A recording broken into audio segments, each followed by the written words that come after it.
नमस्कार दोस्तों मेरा नाम शुभेंदु है। दोस्तों आज मैं आपके सामने जो वीडियो लेकर आया हूँ उसमें मैं आपको विष्णु पुराण में वर्णित भगवान विष्णु के कूर्म अवतार की कथा और समुद्र मंथन के बारे में बताऊंगा। सो दोस्तों अगर आप पहली बार मेरा ये वीडियो देख रहे हैं तो प्लीज़ इसे सब्सक्राइब कीजिएगा, और अगर आपने सब्सक्राइब कर दिया है तो उसके लिए भी आपका बहुत बहुत धन्यवाद। और कमेंट करके ज़रूर बताइएगा दोस्तों आपको मेरा वीडियो कैसे लगा, और अगर वीडियो पसंद आए तो दोस्तों लाइक और शेयर भी अवश्य कीजिएगा।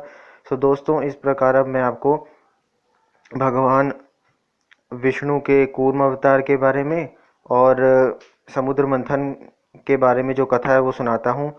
सो दोस्तों श्री विष्णु पुराण में ये कथा आती है। वैसे दोस्तों श्री विष्णु जी के कूर्म अवतार की कथा और समुद्र मंथन की कथा और भी कई पुराणों में वर्णित है, पर मैं आपको विष्णु पुराण में जो कथा वर्णित है उसके बारे में बताता हूँ। सो दोस्तों विष्णु पुराण में श्री पराशर जी ने मैत्री जी से इस कथा को कहा, और उन्होंने श्री मैत्रेय जी को इस प्रकार ये कथा बतानी शुरू की कि एक बार शंकर जी के अंशावतार श्री दुर्वासा जी पृथ्वी तल में विचर रहे थे, और घूमते घूमते उन्होंने एक विद्याधरी के हाथों में संतानक पुष्पों की एक दिव्य माला देखी, और इस प्रकार उसकी गंध से सुवासित होकर वह वनवासियों के लिए अति सेवनीय हो रहा था।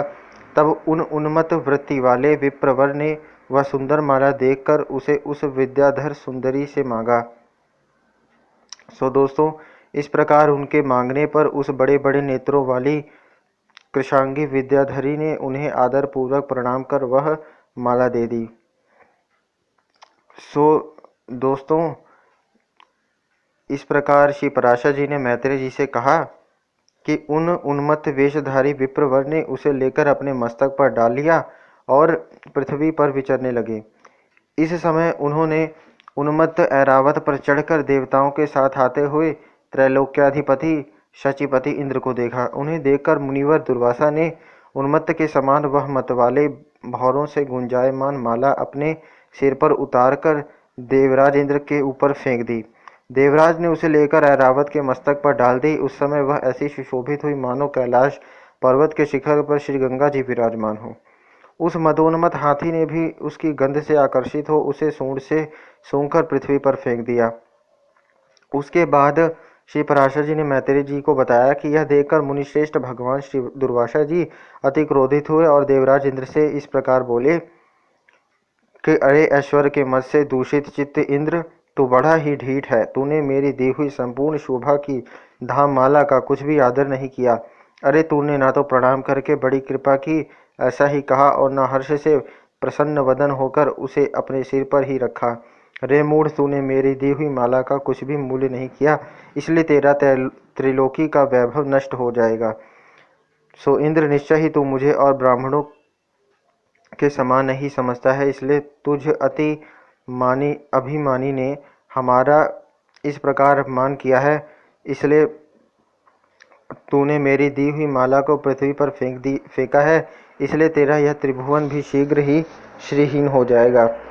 उसके बाद दुर्वासा जी कहते हैं कि देवराज, जिसके क्रुद्ध होने पर संपूर्ण चराचर जगत भयभीत हो जाता है, उस मेरा ही तूने अति गर्व से इस प्रकार अपमान किया है।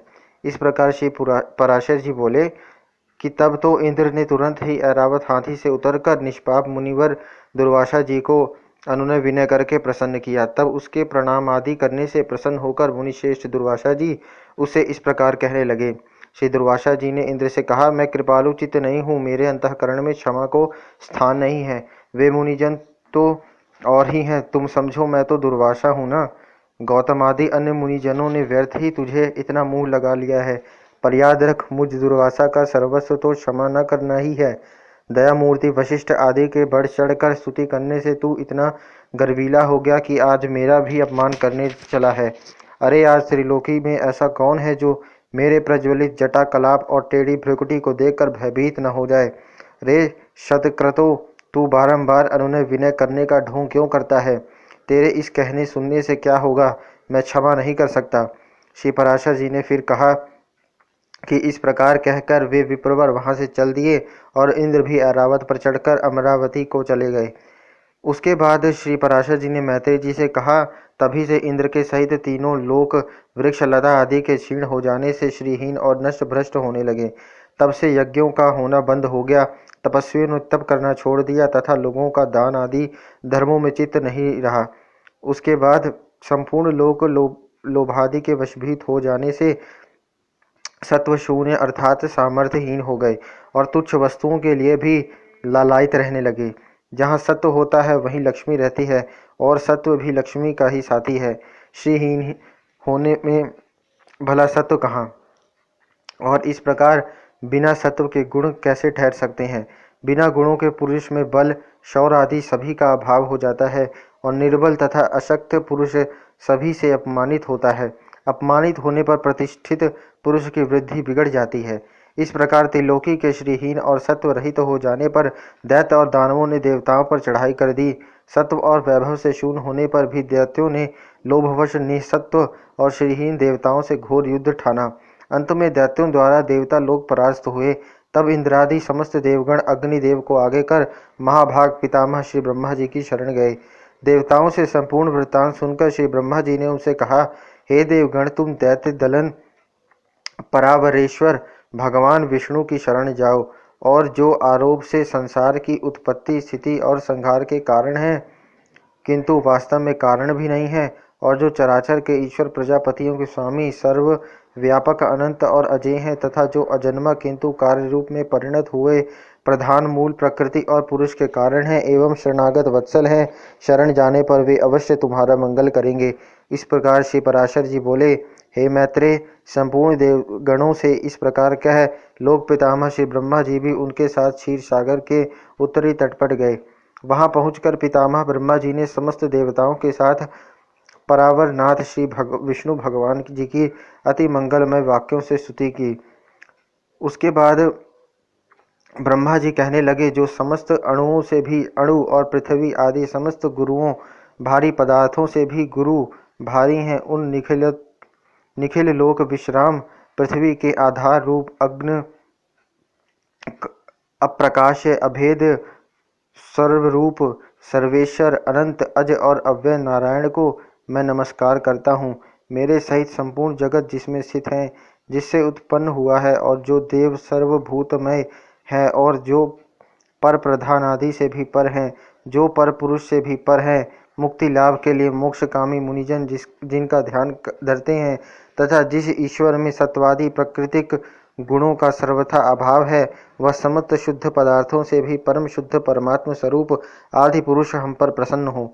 जिस शुद्ध स्वरूप भगवान की शक्ति विभूति कला काष्ठा और मुहूर्त आदि काल क्रम का विषय नहीं है, वे भगवान विष्णु हम पर प्रसन्न हो।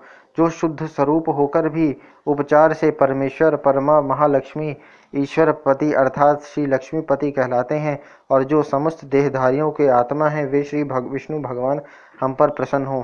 तो दोस्तों, ये ब्रह्मा जी भगवान विष्णु की स्तुति कर रहे हैं और फिर आगे बोलते हैं कि जो कारण और कार्य रूप हैं तथा कारण के भी कारण और कार्य के भी कार्य हैं, वे श्री हरि हम पर प्रसन्न हो।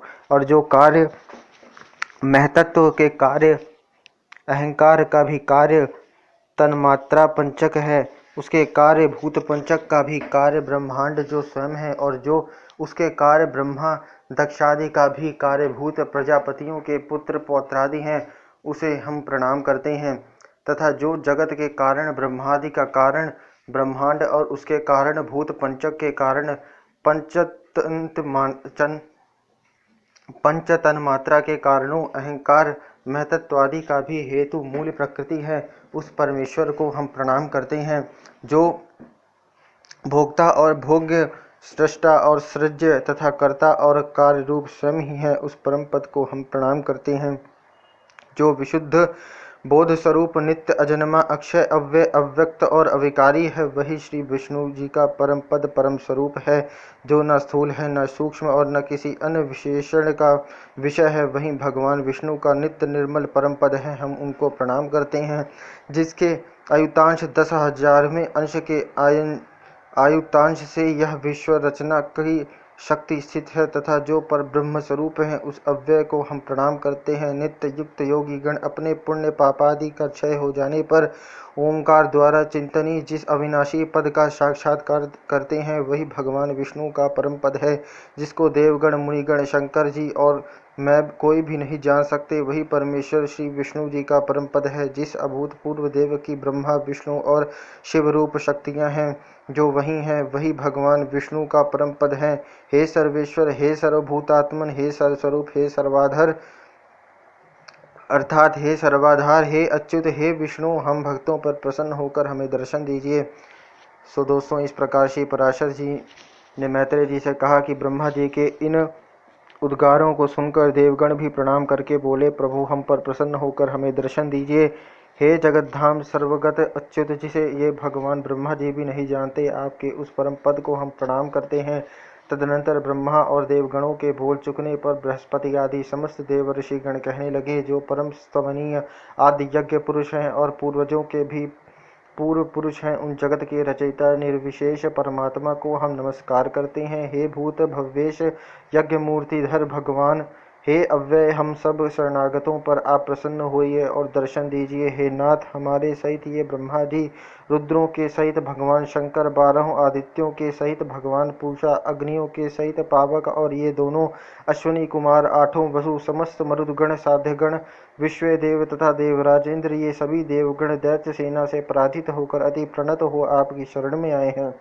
इस प्रकार श्री पराशर जी ने मैत्रेय जी से कहा कि इस प्रकार स्तुति किए जाने पर शंख चक्रधारी भगवान परमेश्वर उनके सम्मुख प्रकट हुए। तब उस शंख चक्र गदाधारी उत्कृष्ट तेजो राशि में अपूर्व दिव्य मूर्ति को देखकर पितामह आदि समस्त देवगण अति विनयपूर्वक प्रणाम कर क्षोभ वश चकित नयन हो उन कमल नयन भगवान की स्तुति करने लगे। देवगण बोले कि हे प्रभु, आपको नमस्कार है, नमस्कार है।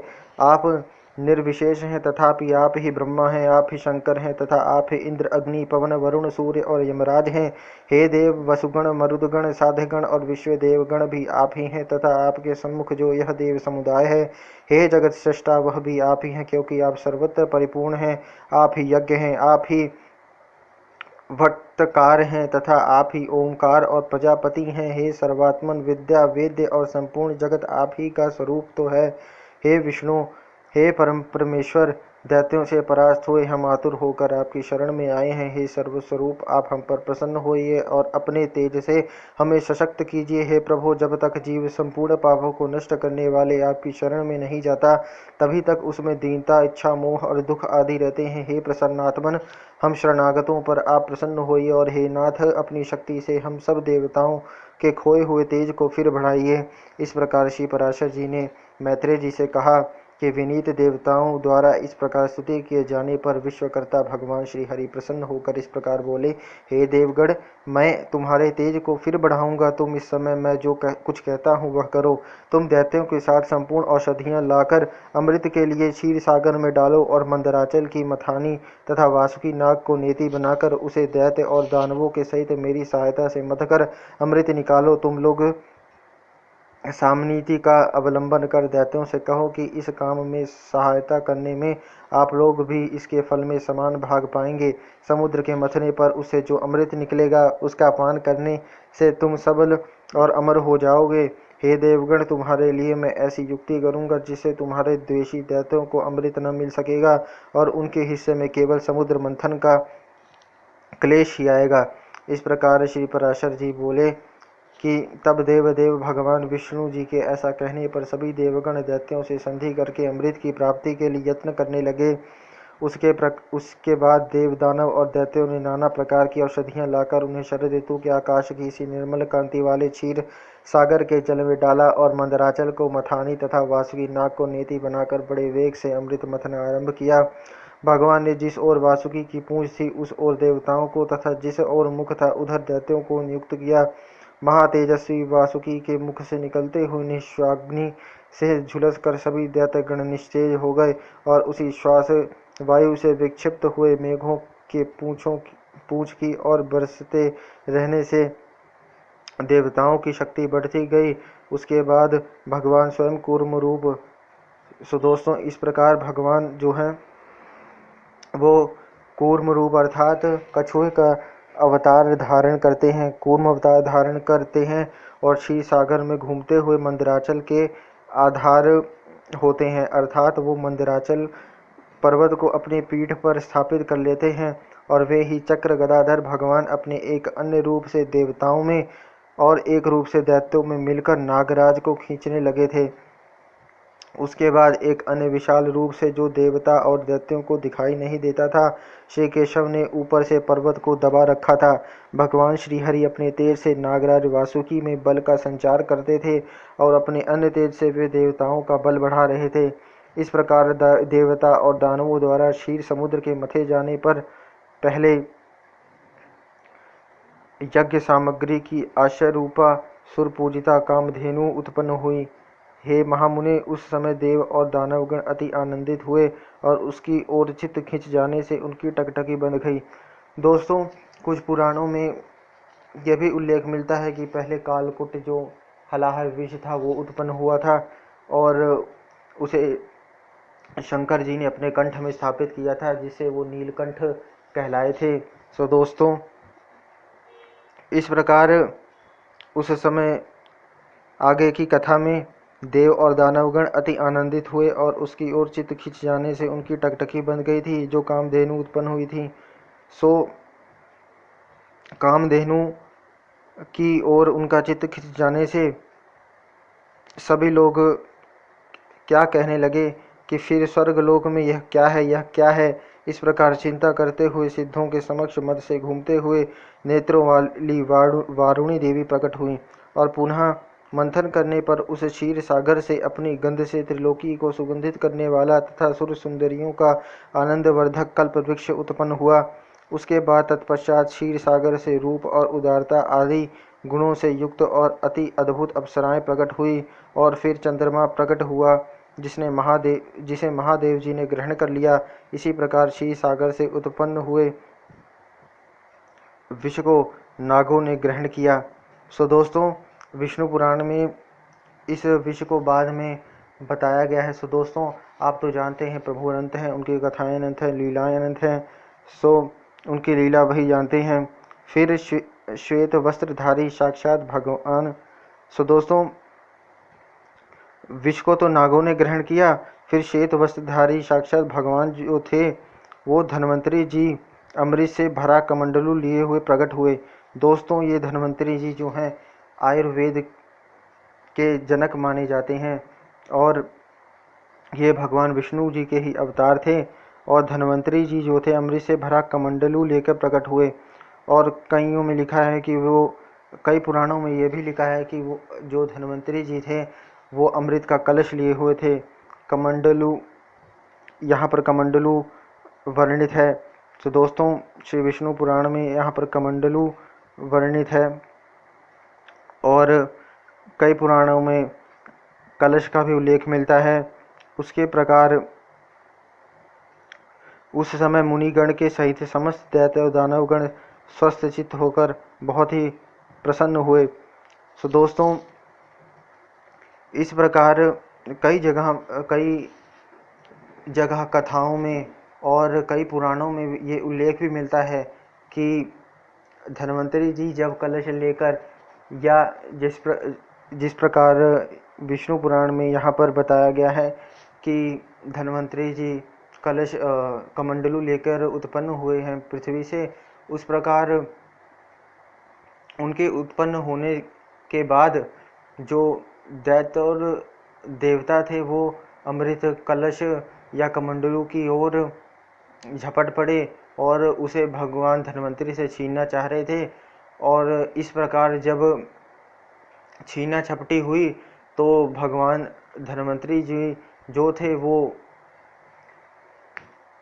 उस अमृत को छुड़ाने के लिए प्रयत्न करने लगे और देवता और दानवों की छीना झपटी में और भगवान धन्वंतरी जी के छुड़ाने की उस चेष्टा में उस अमृत की कुछ बूंदें जो थी अलग अलग स्थानों पर भागते हुए गिरी। और दोस्तों, वो अमृत की कुछ बूंदें जिन जिन स्थानों पर गिरी उन स्थानों पर आजकल कुंभ का मेला लगता है और वो हर 12 साल बाद आता है। सो दोस्तों, इस प्रकार कई पुराणों में यह भी वर्णित है और कथाओं में वर्णित है कि उन अमृत को लेने के लिए और उन अमृत की रक्षा करने के लिए भगवान विष्णु जी ने मोहिनी रूप धारण किया था और उस अमृत को देवताओं में बांटने के लिए उन्होंने मोहिनी रूप धारण किया था, क्योंकि वो चाहते थे कि ये सात्विक शक्तियों के पास रहे, उन्हें वो दैत्यों से बचाना चाहते थे। तो दोस्तों, अमृत कहीं दुष्ट दैत्यों के हाथों में अर्थात अधर्म के हाथों में न चला जाए, इसलिए वे अमृत की रक्षा करना चाहते थे और उन्होंने देवताओं को भी वो अमृत जो था वो पिलाया और इस प्रकार धर्म की स्थापना की और अधर्म का नाश किया। तो दोस्तों, इस प्रकार अधर्म की स्थापना होने से बची और धर्म की रक्षा हुई और धर्म की स्थापना हुई और भगवान ने मोहिनी रूप धारण करके उन देवताओं को वो अमृत पान कराया, जिससे वो देवता अमर हो गए। और उन पुराणों में यह भी वर्णन आता है कि उस वक्त जब मोहिनी स्वरूप जिन्होंने अवतार लिया था, मोहिनी स्वरूप ने जब देवताओं को अमृत पिलाना शुरू किया तो उन्होंने देवताओं को एक पंक्ति में बैठाया था। तो उस पंक्ति में एक राहु नाम का दैत्य भी सम्मिलित हो गया था, जिसे गलती से अमृत पिला दिया गया था।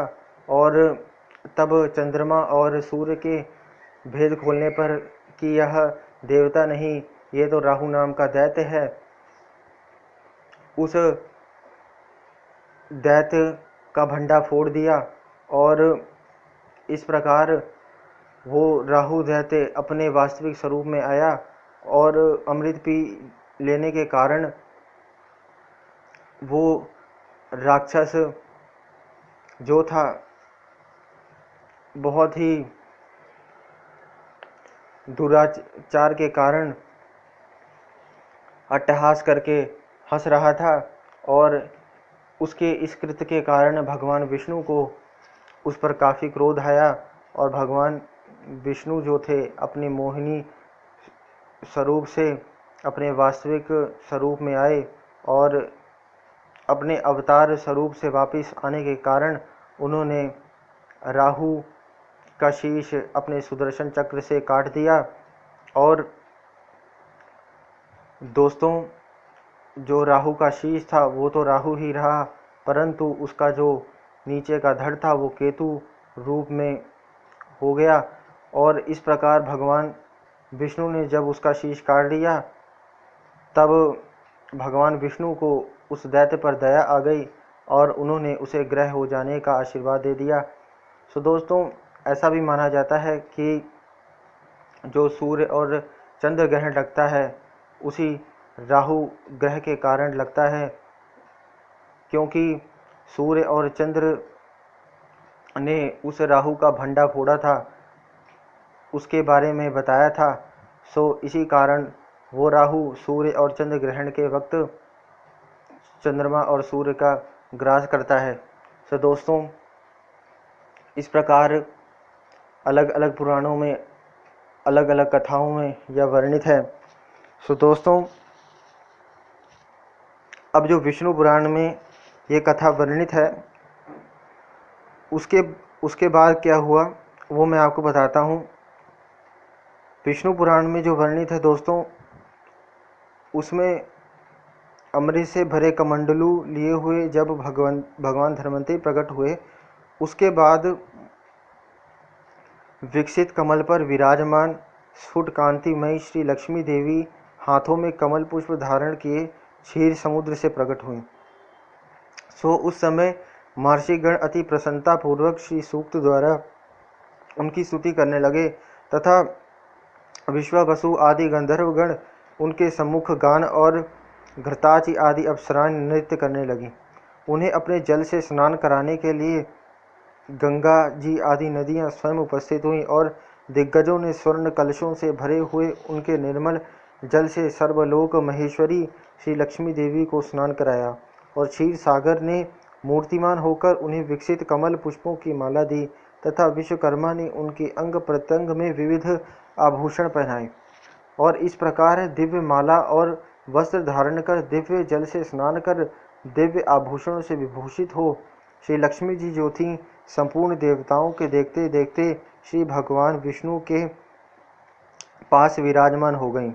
उसके बाद श्री हरि के पास विराजमान श्री लक्ष्मी जी का दर्शन कर देवताओं को अकस्मात अत्यंत प्रसन्नता प्राप्त हुई और उसके बाद श्री लक्ष्मी जी से परित्यक्त होने के कारण भगवान विष्णु के विरोधी विप्रचित्ति आदि दैत्यगण परम उद्विग्न व्याकुल हुए।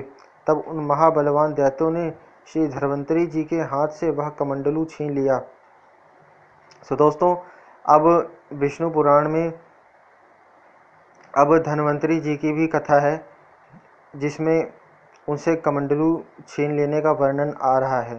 सो दोस्तों, अब वो कथा दोबारा से शुरू हो गई है। सो दोस्तों, श्री धन्वंतरी जी के हाथ से उस कमंडल को छीन लेने के बाद जिसमें अति उत्तम अमृत भरा हुआ था, तब अतः स्त्री अर्थात मोहिनी रूपधारी भगवान विष्णु ने अपनी माया से दानवों को मोहित कर उनसे वह कमंडलू लेकर देवताओं को दे दिया। तब इंद्र आदि देवगण उस अमृत को पी गए। इससे दैत्य लोग अति तीखे खड्ग आदि शस्त्रों से सुसज्जित हो उनके ऊपर टूट पड़े। सो दोस्तों, किंतु अमृत पान के कारण बलवान हुए देवताओं द्वारा मारी काटी जाकर दैत्यों की संपूर्ण सेना दिशा विदिशाओं में भाग गई, क्योंकि देवता तो अब अमर हो गए थे ना दोस्तों, और कुछ पातालोक में भी चले गए थे। फिर देवगण प्रसन्नतापूर्वक शंख चक्र गदाधारी भगवान को प्रणाम कर पहले ही के समान स्वर्ग का शासन करने लगे। सो उसके बाद दोस्तों, उस समय से प्रखर तेजोयुक्त भगवान सूर्य अपने मार्ग से तथा अन्य तारागण भी अपने अपने मार्ग से चलने लगे। सुंदर दीप्तिशाली भगवान अग्निदेव अत्यंत प्रज्वलित हो उठे और उसी समय से समस्त प्राणियों की धर्म प्रवृत्ति हो गई और देवताओं में श्रेष्ठ इंद्र भी पुनः श्रीमान हो गए। तदनंतर इंद्र ने स्वर्गलोक में जाकर फिर से देवराज्य पर अधिकार पाया और राज सिंहासन पर आरूढ़ हो पद्महस्ता श्री लक्ष्मी जी की इस प्रकार उन्होंने स्तुति की। तो दोस्तों, मैं अब आपको भगवान की कथा में जो इंद्र ने श्री महालक्ष्मी जी की स्तुति की है उसे मैं आपको बताता हूँ। ये स्तोत्र बहुत ही कल्याणकारी है, जो बहुत ही मंगल करने वाला है।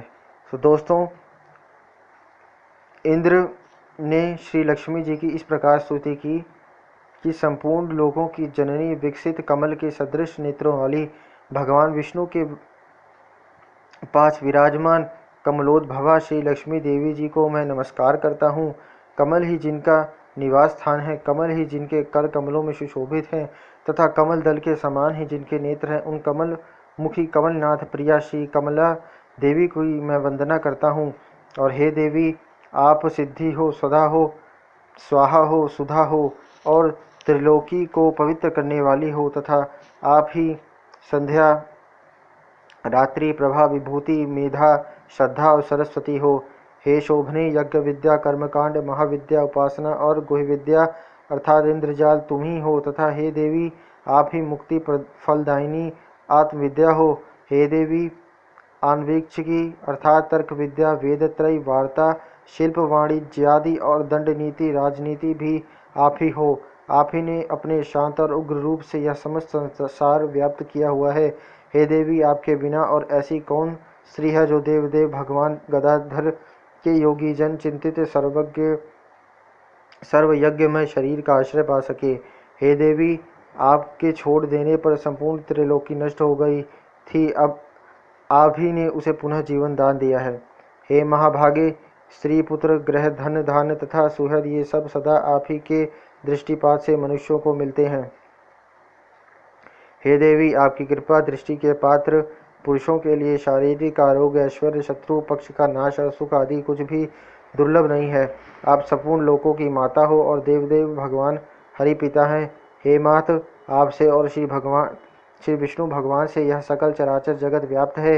हे सर्व पावनी मातेश्वरी, आपने कोष, खजाना, गोष्ठ अर्थात पशुशाला, ग्रह, भोग सामग्री, शरीर और स्त्री आदि को आप कभी न त्यागें, अर्थात इनमें भरपूर रहें।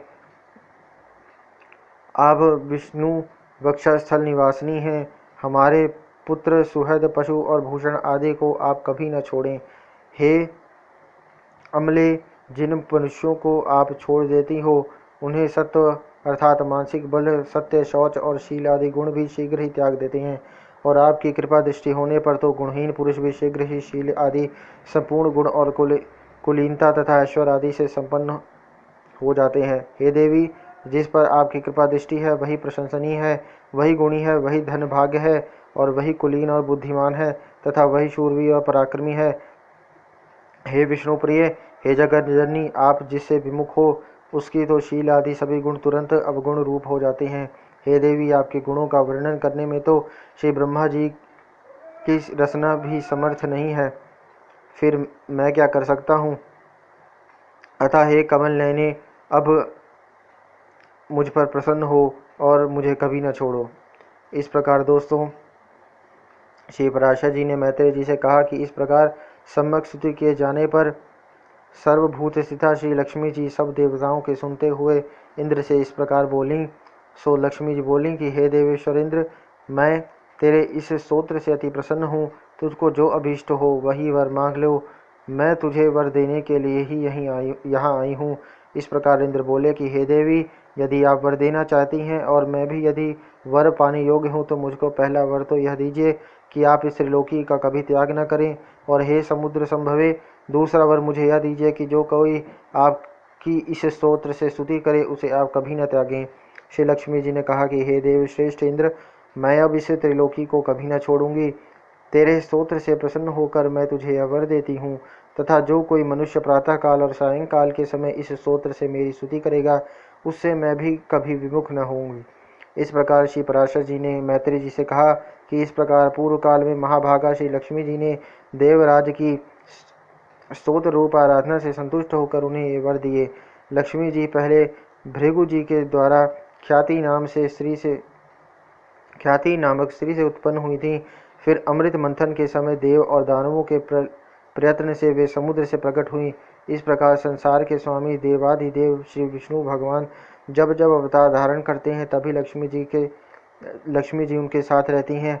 जब श्री हरि आदित्य रूप हुए तो वे पद्म से फिर उत्पन्न हुई और पद्मा कहलाईं, तथा जब वे परशुराम हुए तो वे पृथ्वी हुई। श्री हरि के राम होने पर वे सीता जी हुई और कृष्णावतार में श्री रुक्मणी जी हुई। इस प्रकार इन अवतारों में भी ये भगवान से कभी पृथक नहीं होती। भगवान के देवरूप होने पर ये दिव्य शरीर धारण करती हैं और मनुष्य होने पर मानवीय रूप से प्रकट होती हैं। श्री विष्णु भगवान के शरीर के अनुरूप ही वे अपना शरीर भी बना लेती हैं। जो मनुष्य श्री लक्ष्मी जी के जन्म की इस कथा को सुनेगा अथवा पढ़ेगा उसके घर में वर्तमान या आगामी और भूत तीनों कुलों में रहते हुए और तीनों कालों में रहते हुए कभी लक्ष्मी जी का नाश न होगा। इस प्रकार जिन घरों में लक्ष्मी जी के इस स्तोत्र का पाठ होता है, श्रवण होता है, उनमें कलह की आधारभूता दरिद्रता कभी ठहर नहीं सकती। उसके बाद दोस्तों, श्री पराशर जी ने कहा कि मैंने यह सब वृत्तांत कह दिया। इस प्रकार इंद्र के मुख से प्रकट हुई यह श्री लक्ष्मी जी की स्तुति सकल विभूतियों की प्राप्ति कारण है। जो लोग इसका नित्य प्रति पाठ करेंगे, जो श्रवण करेंगे, उनके घर में निर्धनता कभी नहीं रह सकेगी। तो दोस्तों, मैंने आपको इस प्रकार भगवान विष्णु के कूर्म अवतार की कथा, समुद्र मंथन की कथा के बारे में बताया, और इस प्रकार श्री लक्ष्मी जी के प्रादुर्भाव की भी कथा आपको साथ में बता दी। सो ये सारी कथा श्री विष्णु पुराण में वर्णित है, जो श्री पराशर जी ने मैत्रेय जी को कथा बताई। सो मुझे आशा है कि श्री विष्णु पुराण में वर्णित श्री भगवान विष्णु के कूर्म अवतार और समुद्र मंथन और लक्ष्मी जी के प्रादुर्भाव की कथा आपको पसंद आई होगी, कर्णप्रिय लगी होगी। और दोस्तों, आप तो जानते हैं प्रभु अनंत है, उनकी कथाएं अनंत है, लीलाएं अनंत हैं। उनकी लीलाओं और कथाओं को तो स्वयं शेषनाग भी अगर अपने सहस्त्रों मुखों से वर्णन करने लगे तो उनके लिए भी संभव नहीं है। तो मैं तो एक तुच्छ प्राणी हूँ। दोस्तों, मुझसे कोई भी भूल चूक गलती हुई हो तो उसे क्षमा कीजिएगा। अंत में मुझे अब इजाज़त दीजिए। नमस्कार। जय गुरुदेव।